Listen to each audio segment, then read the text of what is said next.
moja kwa moja kutoka katika jiji la dhahabu kwa maana ya Johannesburg nchini Afrika Kusini. Hii ni JCTV, chombo chako cha habari cha mtandaoni ambacho kinakuletea taarifa sahihi za haraka na zenye uhakika kutoka Jamhuri ya Kidemokrasia ya Kongo na zile ambazo zinamgusa mkongomani aliye nje ya Jamhuri ya Kidemokrasia ya Kongo. Hapa tunakuletea habari za siasa, uchumi, mazingira, jamii, michezo na kadhalika. Ndani ya taarifa zetu utapata uchambuzi kutoka kwa wachambuzi wetu, lakini pia ripoti mbalimbali kutoka kwa maripota wetu. Leo ni Jumatano Aprili 15, 2026. Machache miongoni mwa mengi ambayo tumekuandalia ni pamoja na wakazi waliokimbia makazi yao kutokana na usalama mdogo katika wilaya ya Walikale mkoa wa Kivu Kaskazini waanza kurejea taratibu. Utamsikia muda si mrefu mwandishi wa habari Hangi Gerard kutoka Walikale. Ndio, kunakuwa nafasi zimoja ambao wanarudi na nafasi zingine wanaendelea kukimbia.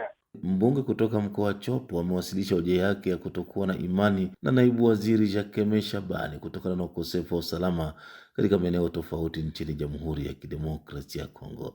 Subiri Ali atakujia na mengi zaidi dakika chache zijazo. Na kijiji cha Malemo kilichopo katika eneo la Bashali Mokoto wilayani Masisi mkoani Kivu Kaskazini kimekumbwa tena na wimbi jipya la wakazi wake kukimbia makazi yao. Kuna hayo na mengine kibao. Langu jina mimi naitwa Abedi Jean de la Croix. Karibu na kusalimu na kukukaribisha katika uchambuzi wetu.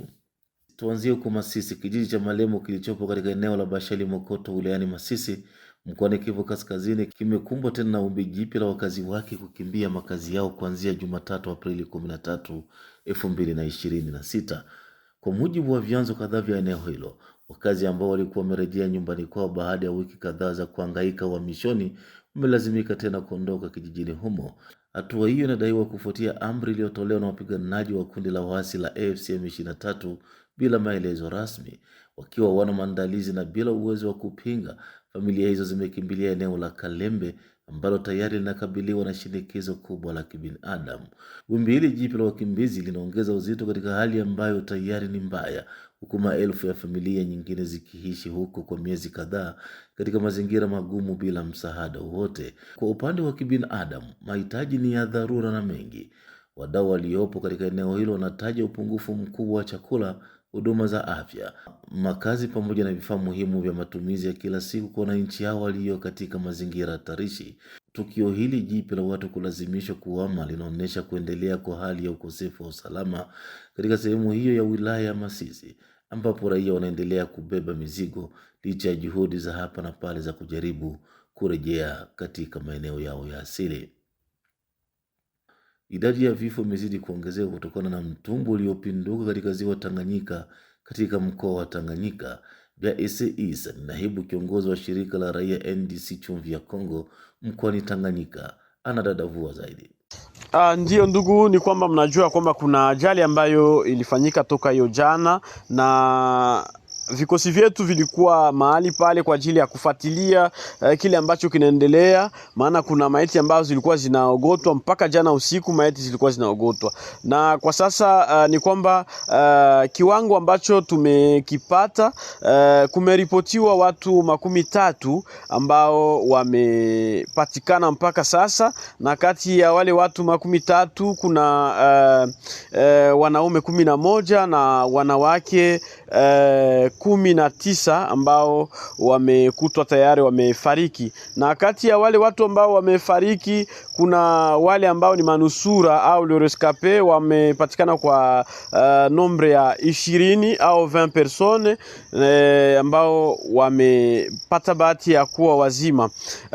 Ni kitu ambacho kinatia uchungu na kinasikitisha sana. Ndio maana sisi tunaendelea kukumbusha serikali yetu na kuwakumbusha kumbuke kwa ajili ya kufariji angalau hizi familia ambazo zimepotelewa na waanga wao na wale ambao mpaka sasa ni wazima.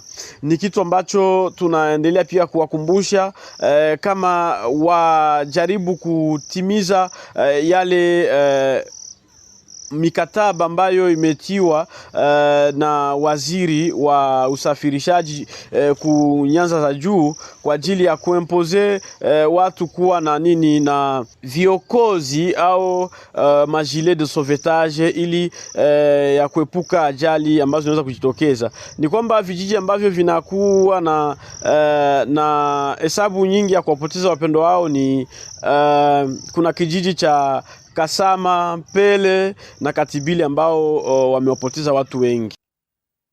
Ni vya Ese Isa, naibu kiongozi wa shirika la raia NDC Chumvi ya Kongo mkoani Tanganyika. Ucheleweshwaji wa mishahara kwa wafanyakazi wa umma unaendelea kusababisha hali ya sintofahamu nchini DRC. Wabunge wa mikoa wameitishia serikali kukosa kutimiza majukumu yao endapo mishahara yao haitalipwa hivi karibuni. Ramazani Kahambwe na taarifa zaidi. Kamati ya wabunge wa majimbo ya Jamhuri ya Kidemokrasia ya Kongo wanalaani kucheleweshwa kwa malipo ya mishahara yao yaliyokusanywa kwa muda wa miezi 10. Katika taarifa iliyotolewa hivi karibuni mjini Kinshasa, viongozi hao waliochaguliwa wanasikitika kwamba licha ya maagizo ya mkuu wa nchi bado hali yao ya kifedha haijaratibiwa. Kulingana na mkusanyiko huu, Rais Felix Tshisekedi alikuwa amemwamuru waziri wa fedha kulipa malimbikizo haya wakati wa kongamano la magavana lililofanyika mwishoni mwa Machi katika jiji la Bandundu. Hata hivyo, wabunge 780 wa majimbo wanasema hawajapokea majibu yoyote mazuri hadi sasa. Marcel Nzwambe, katibu wa umoja huo, anasikitika kwamba maafisa waliochaguliwa wa mikoa ndio pekee ambao hawapati mishahara yao mara kwa mara, tofauti na wabunge wa kitaifa na maseneta. Inasikitisha kwamba kati ya taasisi zote, wabunge wa mikoa ndio pekee wanaofutwa kwenye orodha ya malipo, huku wengine wakipokea mishahara yao mara kwa mara, alisema. Maafisa waliochaguliwa wa majimbo nchini DRC wamebainisha kuwa hali yao kwa sasa sio nzuri na inaathiri utendaji kazi wa mabaraza ya majimbo nchini kote. Wakikabiliwa na ukosefu huu wa malipo, jumuiya hiyo inatoa wito kwa Wizara ya Fedha kuingilia kati ili kuruhusu wabunge kutimiza misheni yao ya kikatiba katika hali nzuri.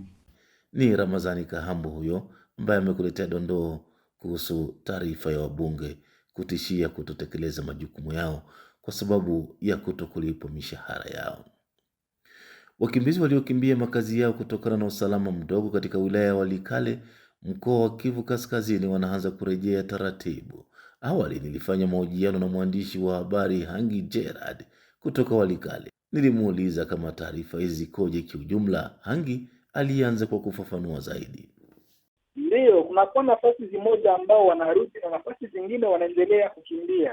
Kuweko eneo za Kisimba huko Mpeti ambao wakati walikimbia imepita sasa mwaka moja, wameanza kurudi na baada ya kujiondoa kwa wanamgambo wa M23 wao wenyewe kujiondoa mjini Mpeti na askari wa government kurudi Mpeti, wakaaji pia wameanza kurudi. Ila kumekuwa pia tatizo ya magonjwa, kwani wakimbizi hao wanakumbwa na tatizo ya magonjwa ambao vituo vya afya viliporwa, hakuna dawa kunako vituo hivyo vya afya. Ngambo zingine, ngambo za huko Nyamagoko kwenye mpaka ya Walikale na Masisi, wakaji wanaendelea kukimbia kusogea mbele kwa waasi wa 23 ambao wanaendelea kusogea karibu na mtaa wa Walikale. Na wakimbizi hao ndani ambao wameamua kurejea peke yao, je, kuna misaada yote ya kiutu ambao wanapata kutoka kwa mamlaka za kiserikali?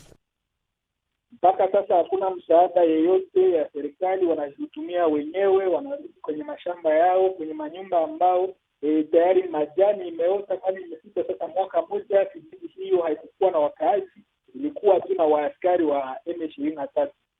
Sasa wakaazi hao wameanza kurudi polepole bila msaada yeyote, hakuna chakula, hakuna, wamoja wamekuta nyumba zimebomoka, wengine wamefika na watoto wadogo ambao hawakusoma, wengine wamefika wanakuwa wagonjwa na hawana nafasi ya matibabu.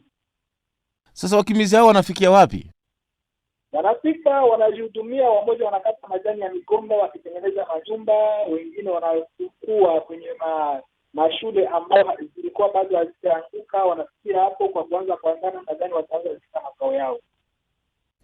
Umegusia swala la M23 kuondoka katika mji wa Walikale. Walikale nzima M23 wameondoka au wameondoka katika baadhi ya maeneo?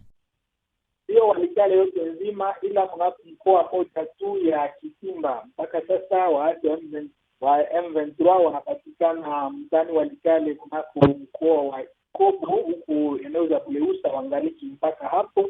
Ni maeneo za Rusamambo, za Mkumbilwa wangali wanapatikana huko ndani ya mkoa wa Luberike mtani Walikale, mjini Kibati, mjini Kashebere. Mpaka sasa wangali wanapatikana na wanaendelea kusogea mbele ndani ya mtaa wa Walikale. Wanakuwa kwenye kilomita 13 na mtaa wa Walikale kwa ngambo ya mpaka ya Masisi na Walwani. Kiujumla hali ya kiusalama ikoje Walikale? Hali ya usalama inaendelea kuwa ya wasiwasi, kwani waaskari wa government ya Kinshasa na hao wa 23 wanaendelea kuangaliana kama paka na pusi na panya ambao ziko tayari kila wakati kila mmoja kushambulia mwenzake, na hiyo inafanya kwamba mtaa iwe na wasiwasi kwa sababu wakati yote mambo yanaweza haribika. Na je, kuna vikosi vya kutosha vya jeshi la taifa la Jamhuri ya Kidemokrasia ya Kongo ambavyo vinalinda raia na mali zao? Askari wanaendelea kuwasili kila mara, pia wakisaidiwa na hao wa Zalendo, ila jeshi ya M23 nao pia wanaendelea kusonga mbele na kuongeza vikosi vyao. Okay, wewe ni mwandishi wa habari. Wakati unapokuwa katika pita zako za kutekeleza majukumu yako ya uandishi wa habari na unapopata fursa ya kuzungumza na wananchi, unasema nini kuhusu swala nzima la machafuko huko mashariki mwa Jamhuri ya Kidemokrasia ya Kongo? Swala ya machafuko inaendelea, ila wakazi usiku na mchana wanakuwa wakiswali siku gani watapata usalama kamili. Mpaka sasa leo asubuhi nimekutana hata na wakazi ambao wanakuwa swali mkataba ambao walienda kusaini huko Swiss nchini Geneva italeta suluhisho ya kweli, na hiyo inakuwa kabisa changamoto ambao inaendelea kutatiza wakaaji, kwani imepita sasa miaka nyingi sana ambao wakaaji wanaishi hali ya wasiwasi, hali ya kukimbia, na wengine wameanza enda kwenye miji mkuu wakikimbia maeneo yao kwa sababu ya ukosefu wa usalama. Ni Hangi Gerard huyo ambaye nilifanya naye mazungumzo hivi punde kutoka Walikale katika mkoa wa Kivu Kaskazini. Tume huru ya uchaguzi nchini Jamhuri ya Kidemokrasia ya Kongo yawasilisha ripoti yake ya mwaka ya shughuli za 2024-2025 katika bunge la taifa. Spika wa bunge la taifa ya Jamhuri ya Kidemokrasia ya Kongo Aimé Boji Sangara alipokea Jumanne Aprili 14 ripoti ya mwaka ya shughuli za tume huru ya uchaguzi seni kutoka kwa mwenyekiti wake Denis Kadima. Katika hafla hiyo rasmi, mwenyekiti wa seni Denis Kadima alieleza shughuli kuu zilizotekelezwa na taasisi yake, mafanikio yaliyopatikana katika mchakato wa uchaguzi, pamoja na changamoto zilizojitokeza hasa katika nyanja za vifaa na fedha. Aidha, alitumia fursa hiyo kumpongeza spika wa bunge la taifa Aimé Boji Sangara kufuatia kuchaguliwa kwake hivi karibuni kuongeza taasisi ya pili ya Jamhuri ya Kidemokrasia ya Kongo, huku akimtakia mafanikio mema katika utekelezaji wa majukumu yake. Kupitia mapokezi hayo, ofisi ya bunge la taifa imesisitiza tena jukumu lake la kusimamia na kuandamana na taasisi zinazosaidia demokrasia kwa kuheshimu kikamilifu sheria zilizopo. Na mwishowe kabisa, mbunge kutoka mkoa wa Chopo amewasilisha hoja yake ya kutokuwa na imani na naibu waziri mkuu Jacques Shabani kutokana na ukosefu wa usalama katika maeneo tofauti nchini Jamhuri ya Kidemokrasia ya Kongo. Zuberi Ali na dondoo zaidi. Hoja ya kutokuwa na imani imewasilishwa Jumatatu hii ya Aprili 13 mwaka 2026 katika ofisi ya bunge la taifa jijini Kinshasa dhidi ya naibu waziri mkuu, waziri wa mambo ya ndani, usalama, ugatuaji na mambo ya kimila Jacques Shabani. Huu ni mpango unaongozwa na mbunge wa kitaifa Ledi Yangotikala Senga alichaguliwa kutoka eneo la bunge la Kisangani mjini katika jimbo la Chopo. Hoja hii ya kutokuwa na imani iliyotolewa na mjumbe huyo mteule wa kundi la wabunge wa Batizon le Congo inakuja katika muktadha ulioadhimishwa na kuongezeka kwa ukosefu wa usalama katika miji mikubwa ya nchi, haswa katika jiji la Kinshasa. Hii inajidhihirisha katika matukio ya ujambazi, utekaji nyara, ujambazi mijini na kuongezeka kwa uhalifu, licha ya Operation Ndombo iliyoanzishwa kupambana na matukio hayo mbalimbali. Jimbo la Kinshasa linaendelea kukabiliwa na hali ya ukosefu wa usalama,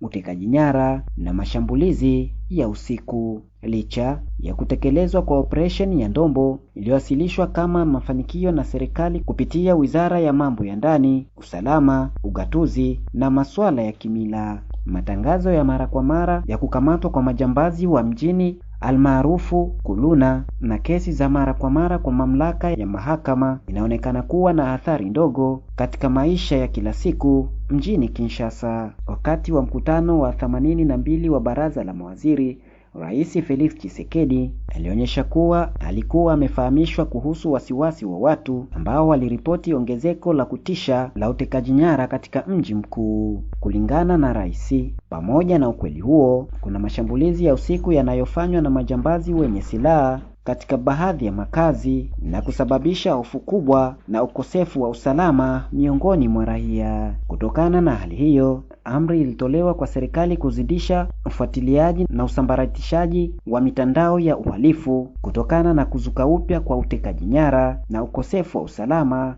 katika mji wa Kinshasa. Na ni kwa ripoti ya Zuberi Ali ndo mimi sina budi kufungasha. Tukutane wakati mwingine. Naitwa Abedi Jean de la Croix. Niseme kwa heri kwa leo.